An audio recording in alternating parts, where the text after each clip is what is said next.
Off to our tour. In for Zardes! It had eyes!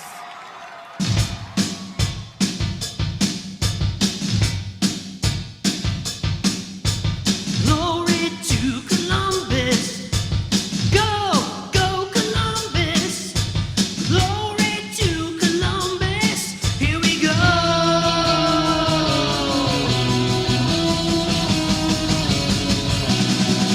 This is the Crew Review with your host named Andrew. Glory to Columbus. Here we go.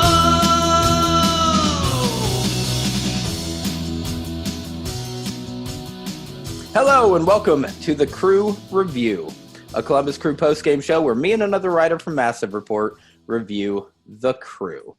I'm your host, Andrew Atkins, and joining me today is a very special co-host. He's a writer for Massive Report. He's a self-described nerd. He's a student at the Ohio State University. He is none other than Drew Niccum. Drew, how you doing today? I'm doing good. How are you? You know, if you asked me 45 minutes ago, I'd say I'm a little downtrodden and frustrated, but right now I'm feeling swell. You know, actually, Drew, I think you're my first co-host that's ever asked me how I'm doing too, so it took me a little off guard. I appreciate that. Well, I'm glad I could show this little bit of kindness.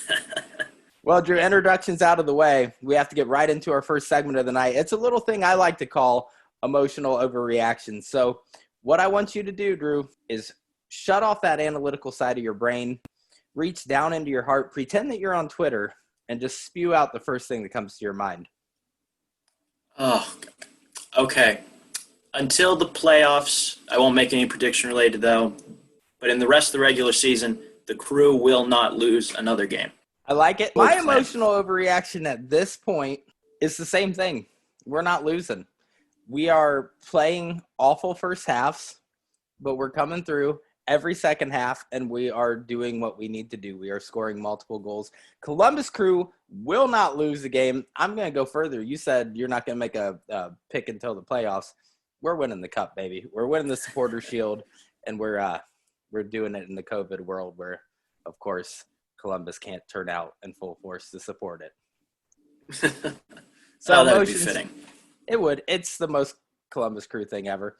Emotions out of the way, we're going to get into the Crew Review for Columbus Crew SC taking on the team that tried to steal our color scheme, Nashville SC.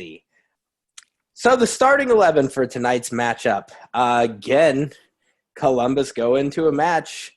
Like I said, the only thing consistent about the starting 11 for Columbus is it's inconsistent. I don't know that we have played the same lineup twice, and tonight it's, again, all over the place. In goal, we have Eloy Room. He's been consistent as long as he's healthy. He's there. For defense, we have Milton Valenzuela. We have Abubakaita, the captain, Jonathan Mensah, and Harrison Awful. So Abubakaita being the change there, we're used to seeing Williams in that role. Defensive midfield, we're lining up the same way as last week with Artur and Alashe. Lachey's been filling in for Nagbe while Nagbe's hurt. Moving into the attacking midfield, we have Mokhtar starting again. We have Santos starting in. We have Diaz starting again. And the tip of the iceberg, the one and only Gyasi Zardes. What did you think about the lineup when you saw it?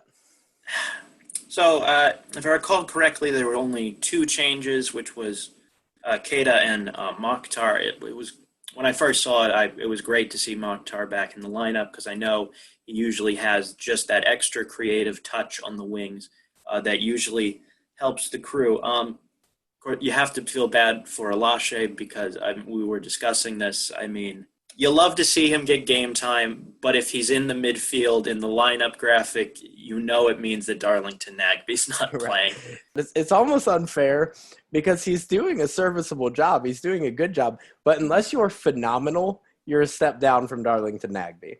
The other thing in the lineup that's worth noting is on the bench, Lucas Zelarayan available for the first time in several matches. Yes, so glad to have him back. I can't wait for him to actually be starting again and just to have his creativity the entire match. It's been sorely missed. What to say about the game, you know? We have seen this happen. I'd say this is the fourth straight game where we come out and we play a first half that's just subpar. I think subpar is the most fitting word for it. I would agree. For anyone that's been a fan of Ohio State football this last decade, this is a thing you're very used to, where for some reason they just don't play the first half, and then the second half they decide we know how to play the sport. You know, it's something where in the past few games, I think we've seen around the 30th minute mark or the 35th minute mark, we've seen Crew really start kicking into gear. And you enter halftime usually hopeful that a goal is on its way. Today, I wasn't quite sure. Even going right up into halftime, I didn't feel that hopeful. I didn't see a whole lot of creativity. Again, the lack of Darlington Nagbe is so notable in the way we are playing right now. I noticed, I think Neil Sika said, 43% was our possession tonight. That is a huge drop-off from what we're used to seeing with this Crew. Yeah, it was very weird, the possession level, especially because, especially in the second half, it seemed like the Crew were controlling the game most of the time. We had low possession, generally low passing, especially in the first half. It was just all-around mediocre in the first half. It was, and, you know, we had a couple of buildups that were pretty decent, but they kept just fizzling out into nothing. We had Santos with a fantastic threaded through ball to Diaz, and Diaz bursts down the pitch. He gets the low cross into Jossie, but it's way too far ahead of him, and Jossie's good at getting into position. That one was a complete Diaz thing. He overshot it. And we saw that a lot where we would have chances when we got into the final third where just a heavy foot or a heavy touch would just fizzle that chance out time and time again. Yeah, there were only a couple chances created. I mean, just looking at the shot chart currently, we only had about 8 shots the entire game, most of those in the second half. There were very few shots made, and so many of them just weren't good enough. No, and Nashville, I think their record's a little misleading because you look at Nashville on paper and you're going to think they're not a great team. And they're not. They're not a great team, but Nashville's defense is deceptively solid. I believe they're second in the Eastern Conference, only to us in goals against. And they're not a team that's going to allow you a lot of scoring opportunities. So when you have an opportunity against a team like Nashville, you have to capitalize. And that is something that Crew was not doing. Crew had to be better in the attacking third of capitalizing on the few chances that Nashville was going to give them. And that's, again, something when we don't see Zelarayan and we don't see Darlington Nagbe, the creativity is just not there. We're just kicking balls down the field and hoping for the best, and that's not something we have seen when we had our full squad. Yeah, not to talk too much about Nashville specifically, but I would agree that the record is deceptive, and I think we're so used to expansion teams that are either so very good like Atlanta or Seattle, or ones that are really terrible like our neighbors to the south. But Nashville's like in this weird middle range where they kind of know what they're doing, and I still, for the life of me, can't believe that LAFC traded their best defender to them, but that's a conversation for another day. LAFC is not a team that cares about defending. Well, that is true. We'll talk about LAFC some other time, but LAFC's their whole play style is just score as many goals as they can, and hopefully they can't score as many as we did. So we go into halftime. You know, I've said it before on this podcast, anybody who's a new listener, this isn't the show to listen to for me to break down every single play of the game. I don't think that's necessary. I want to tell you the major things that happen, the impactful things that happen, the things that just made a really big difference. And 45 minutes into the game, there's none of that for me to tell you. There's nothing major. There's nothing impactful.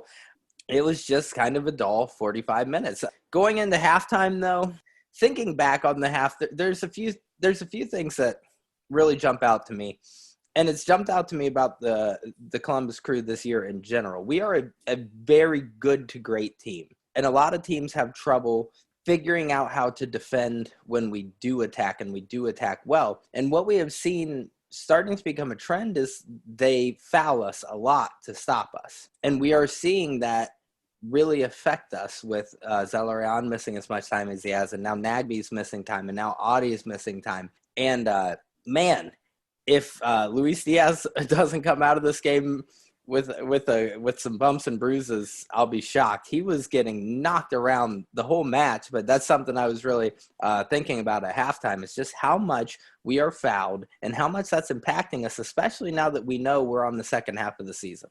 Well, especially because when Nagby's playing, the main target of the fouling is Nagby. Without him in, almost everyone on the field was getting targeted tonight. I do like that, though, that a lot of the players seem to be fighting back this time. I mean, I think the Crew had 2 or 3 yellow cards in the first half because they were actually deciding if the other team's going to go in on us, we're going to go in on them.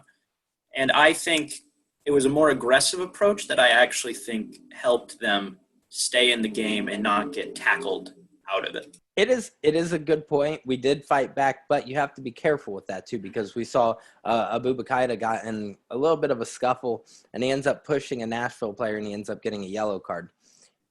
Look, that's a yellow card's a yellow card, but when you're a center back and you're taking a yellow card, especially for a scuffle that's not in the course of play, that shows a lack of maturity that could cost you in the long run. A center back, you want to have that in your back pocket. You want to have the ability to play a little bit rough if you need to play a little bit rough. And if you're going to get a yellow card from just a off the ball scuffle, it's something that I wouldn't be surprised to see him not starting the next game. I would understand why Porter wouldn't give him the benefit of the doubt. As a fan, I would give him the benefit of the doubt. I mean, he's young. He's 19 or 20 now. And just how good he is already is amazing, but he still has to mature with those little bits. And I think he will. It's just a stupid thing that happens, I think. I wouldn't put too much into it unless, of course, you were Caleb Porter, which I don't think either of us are. So as is often the case, the second half is where things really turn around offensively for the Columbus Crew, and the goals just start coming.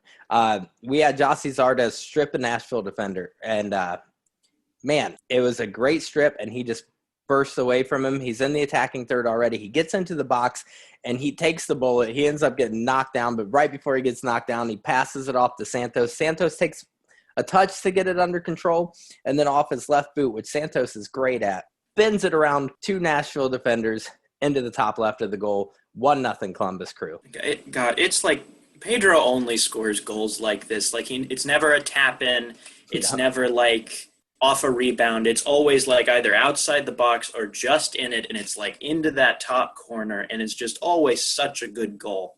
Yes. I love when he provides those to us. With Pedro, it's either great goal or out of Mopfre Stadium miss. There's no in between. But I want to go back to Gyasi Zardes' assist, really, because I think that was the more impressive part of it, was his strip tackle, essentially, of the Nashville defense. I mean, after the first half, I thought this was going to be one of Zardes' games, because he has them every once in a while where he isn't working offensively. He's always putting in this defensive effort, though, and it really showed in this case because it resulted in a goal. And I think that's something he doesn't get enough credit for, of the defensive effort he puts into this team. No, and also talking about the assists, it's his second game with 1 assist and 1 goal, which is very impressive with Gyasi this year. He's really been able to step into a role of, okay, I don't have Zalarian to feed me the ball. I don't have Nagby. I have to make some things happen. And it's something we haven't seen Gyasi do a whole lot in the past, where Gyasi's never been that playmaker. He's been great at getting into position. He's been great at scoring when the ball's been fed to him. But this year we're seeing Gyasi step into a role of playmaker. And I don't know if it's having a team as good as he has right now has built that confidence for him. I'm not sure what exactly it is, but Gyasi is on a different level this season than we're used to seeing Gyasi. I think it's finally the transition from Berhalter ball to Porter ball. I mean, under the old system of play that the Crew had, that did work for us. The striker didn't really have to put in a lot of work in like playmaking or chance creating. The chances would be created, and the striker just had to be there to do it. Now, though, it's a much more fluid tactic system. So players are able to roam and do what they think needs to be done to help the team. And I think it's really helped Gyasi in his playmaking ability. Yeah, I definitely agree. I think like I've said in a previous episode, I think frustration also does a lot to a player. And what we saw in previous years with Jossie is we'd get a goal up and we'd lose that goal in the second half. And if you don't feel like you have a defense that has your back, it's probably going to affect your play style. This season, we've seen the exact opposite of what has historically been a problem with Crew, where if we go into a game ahead at halftime, we're probably going to blow that lead. And if we go into a game down at halftime, we're probably going to lose that game. So this year we've seen the second half, Columbus Crew owns the second half. I could go into a lot more instances where we had some good buildups that didn't really go anywhere. We had Jossie with a good buildup and a layoff to Diaz. Diaz looks like he's going to get a shot on goal, but Dax McCartney, credit where it's due, he comes back and he comes sliding in a very Crew style of defense, really, and just knocks the ball out of bounds. Nothing to worry about for Nashville there. What I do want to talk about before we talk about the second goal, and there was a second goal, and it was glorious, the Crew and the dedication to defense this year on this team from every player, not just the defenders, is out of this world. I have just I write notes about things I think are noteworthy. And a lot of my notes today are Mensah goes into clear with his head, takes a knee to the skull. Awful and Zimmerman knock heads. It just a lot of notes about Columbus defenders or Columbus midfielders or Columbus attackers. Anybody with Columbus, when Nashville has the ball, they are getting a body part in there. They are getting their head in there, no matter what the cost. With Mensah, it looked really dangerous. Nashville had the ball right in front of goal, and Mensah just goes in head first towards Nashville's knees, and he takes a knee to the head. But it shows there's a reason we've allowed the least goals through 11 or 12 matches in MLS history, and it is this dedication to defense that we're seeing from Columbus this year. It doesn't matter the cost. It doesn't matter the pain. We're going for it. It is really amazing stuff because, I mean, three members of the defense normally in Valenzuela, Mensah, and Awful have been here for a while now. And our defense hasn't always been this structurally sound. So it's just amazing to watch these players improve, especially because, I mean, two of those three aren't young players that can, like, change their whole game around necessarily on the fly. But they're still managing to learn, to fix their mistakes, and just create one of the best defenses in league and team history. Yeah, and we see it the most in the captain. His change in his style of play and his maturity that he's brought into his game. He's a whole different player than he was a few years ago when we brought him into Columbus. Oh, gosh, yeah. I mean, I remember the year Mensah first got here, and he was still good, but there was just mistakes sometimes that you you were like, what is going on? He didn't have a good balance between aggression and playing conservatively, and he cost himself a lot. I remember he got red carded a lot when he first came over. It's just been amazing to see him improve, and I think he's really become a fan favorite for, I mean, obviously being the club captain, but just the work and dedication he's shown towards this team. Right. So the other thing I note in the second half before we get into that goal is Eloy Room didn't have a great first half. There were a few times where Nashville would get a shot on goal or Nashville would be right in front of the goal box, and he wouldn't get the ball controlled. We saw him either punch the ball out or he'd deflect it, but he wouldn't get control over that ball, and it created a lot of chances where a better team than Nashville with a better attack would have scored. Almost unquestionably would have scored. The second half, however, as is the case with most Crew players, something happens where he comes out and he's a whole different player. I think they had 3 shots on goal pretty close within each other, and Room handled them all and handled them like a pro. Yeah, I noticed this in the last game against Chicago because I don't think Room did super well on those goals. I think he's not necessarily challenged as much as he would have been like last year or under like a just league average defense. I think he's just a little bit rusty in the first half, might not be up to some of the challenges, but he really grows into the game. I mean, he had 2 really big saves in the second half, one that was like point blank range, like a foot in front of him. And he just shut it down. And it's amazing to see these saves he can come up with because, I mean, there's so many keepers in the league that just would not be able to make some of the most basic saves, and he just makes these insane ones all the time. Yeah. Yeah, it was big shoes to fill when Zach Steffen left and Eloy Rumas filled those shoes. So the 69th minute, what we've all been waiting for, the return of Lucas Zelarayan. Now, Nice. The reason I bring it up now is he was maybe a secondary assist to the goal. Zelarayan lays off the ball to Artur. Artur crosses the ball into Jossie. Now, Jossie is the master this year of just really weird goals. This is a audio medium, so I'll explain it the best I can. Jossie jumps up. The ball goes in behind Jossie. Not directly into his butt like we saw last week, but it goes behind his legs. Jossie gets his right foot bent around his back and taps the ball into the goal with his right foot behind his back. It's when you saw it happen, it almost looked accidental. In the replay, it looks like a phenomenal goal. So maybe the truth lies somewhere in the middle. Maybe it was an accidental phenomenal goal. But either way, 2-0 Crew. Jossie's 9th for the season. He's now only 1 goal behind Diego Rossi in the MLS Golden Boot race. It was a beautiful goal. Yeah, Giassi's the master of these weird goals. I mean, people that watch him play on the national team, I don't think he's scored a normal goal for the U.S. ever, which some people use to criticize him. But I think it's amazing just what he comes up with to score these things sometimes. Is really, really amazing stuff. So we have another Crew win. We are now 8 wins, 3 draws, 1 loss, and we are again 5 points ahead of the second place team, that being Orlando City, which what is happening there? I don't understand it.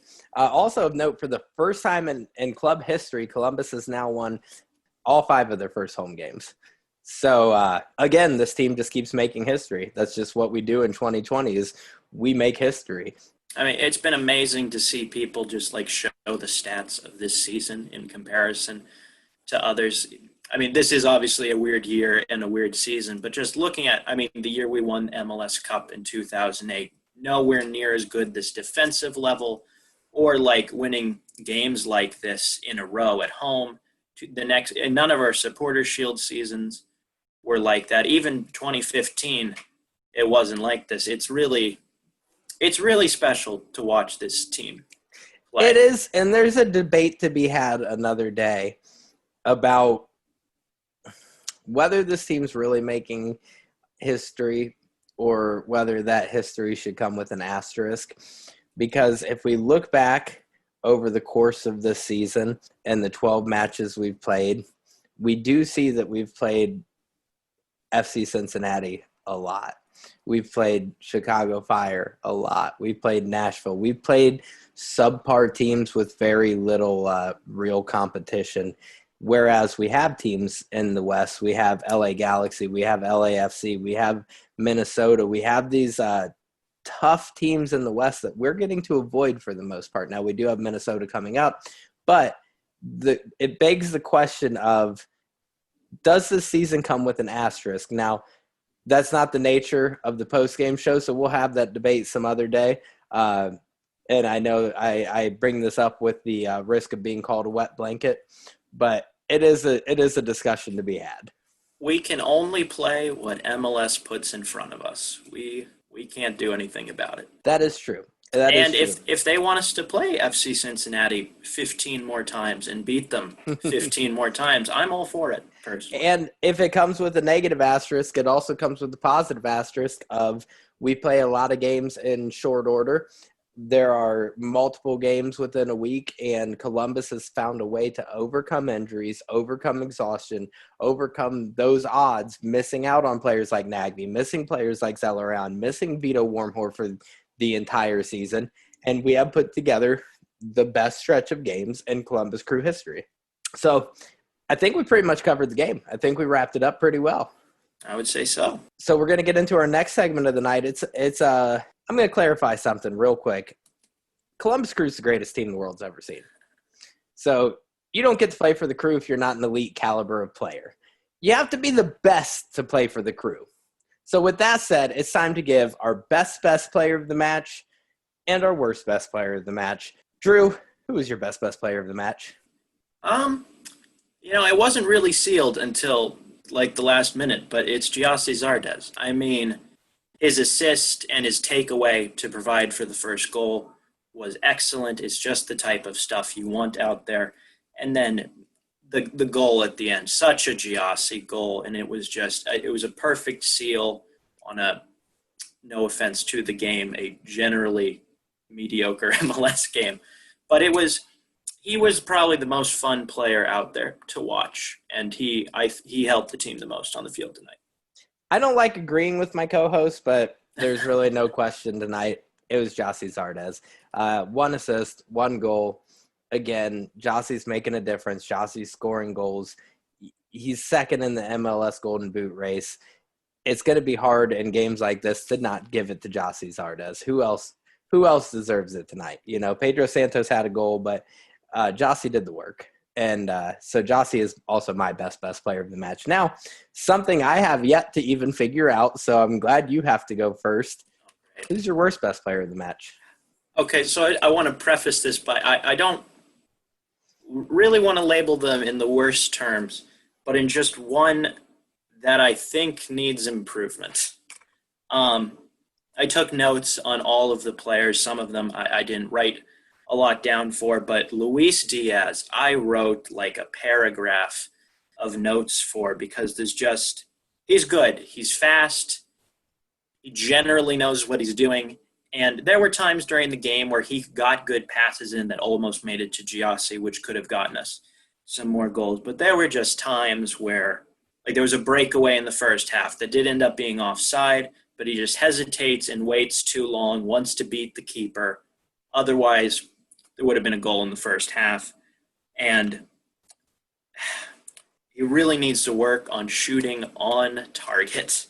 And maybe I really love that he's the type of player that's not afraid to take these out there shots, but just he hasn't worked it out just enough yet to get in there. And I'm assuming the coaching staff are working on it with him, but he needs to improve that if he's going to continue to be like the starting winger on the right wing of the field. Yeah, and like you said, it was offside, the first half goal that he took too many touches on and ended up not getting the goal in. But whether you're offside or not, those are the chances you need to convert. Mm-hmm. Those are the things you need to turn into goals against a team like Nashville, who's not going to give you a whole lot of shots. So I can't argue with Luis Diaz being your worst best player of the match, although I warn you, Thomas Costello might be sending you hate mail as we speak. He's welcome to.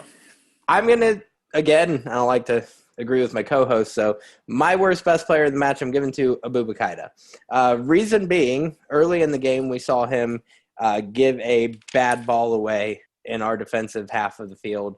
Very reminiscent of the ball he gave away against New York City that led to the goal that led to our first loss. So a little PTSD kicked in there, and I think he was sealed as my worst best player right there because it reminded me of the goal. Now, look, everybody's going to make mistakes and everybody's going to give up a goal every once in a while.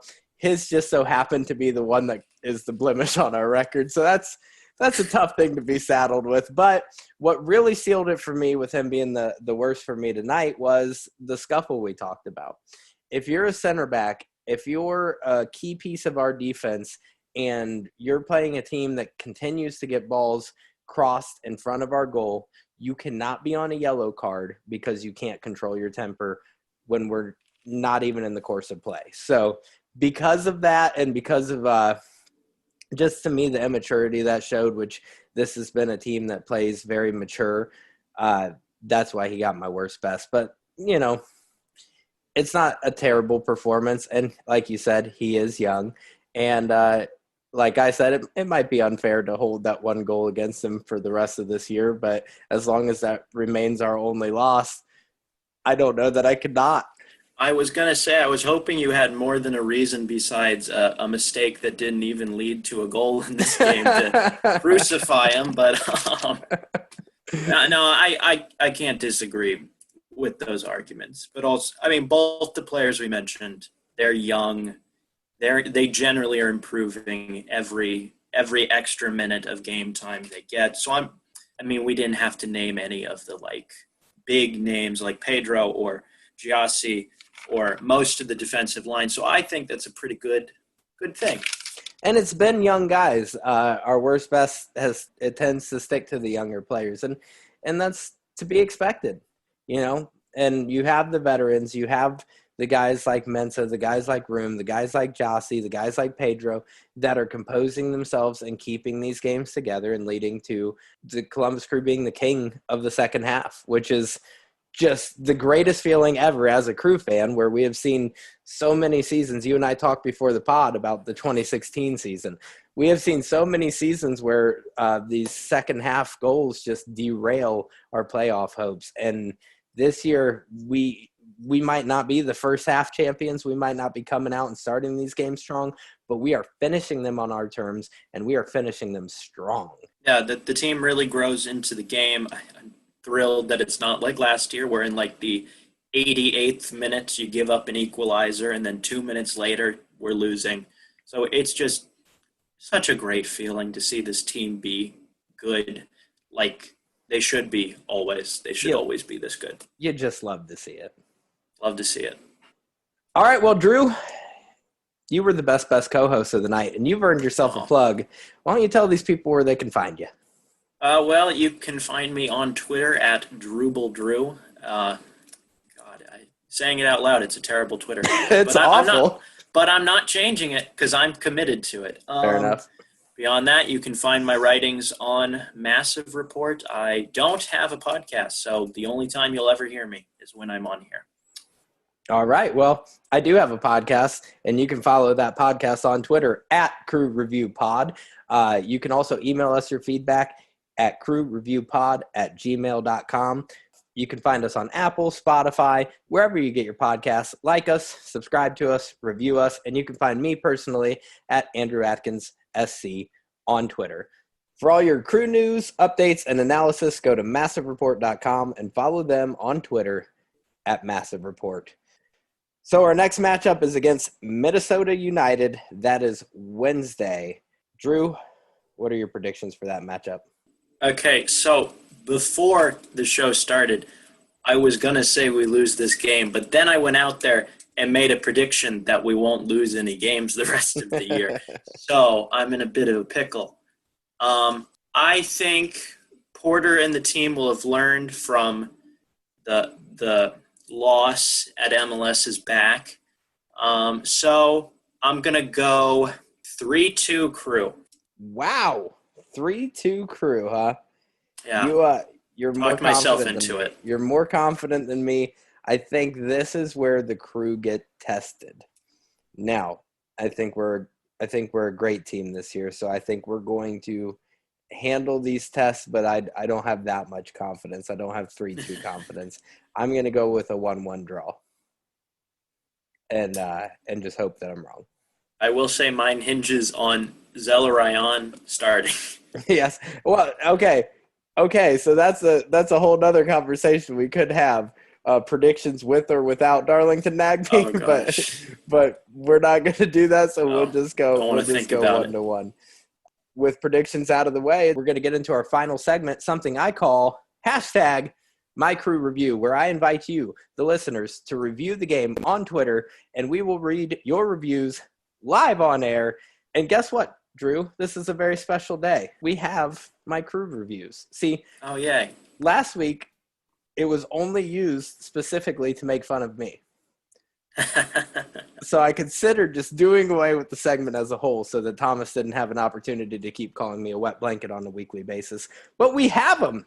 So the first My Crew review comes from Sean Lynch at Thugbone99 on Twitter. He says, great game, great defense, and goalkeeping. We should have scored more, had a few more chances. Something Porter said going into halftime. He was very frustrated. He said we should have been up 2-0 at halftime. Well, he looked so mad this entire game. Porter always looks mad, even if we're winning. There was a time, though, he was on a whole other level of mad this game. Going back to My Crew review, we got Bryant and Me at Bryant and Me on Twitter. Great podcast. You should check them out. Love the guts on this team. They keep fighting even when they're not playing well. Really fun to watch. That's a great point. Then we have Aaron Williams at Olivia's dad, 17 on Twitter, said, good performance, chippy game. Jossie's work rate created the first, good counter for the second. That's what good teams do. They create chances from defensive positions. Philly Steve at Scott Gorsling says, great win, a little nervous in the second half. Felt like the play was all in our back half. Would have loved more control on the ball, but we did what was needed to win. Then we go to Zachary Martin, Rye Tribe 22 on Twitter, said, can't we all agree that the Crew are winning it all this year? You're not getting any argument here. Columbus is the greatest team the world has ever seen. I've said it from before the season started, and I'll continue to say it. We're winning the Cup, we're winning the Supporter Shield, and we are sending Montfray Stadium out in style. I respect the confidence. And the last My Crew review we have is from Pro Wrestling Apologist at PW Apologist, and they ask, you tried those new spicy nugs from McDonald's yet?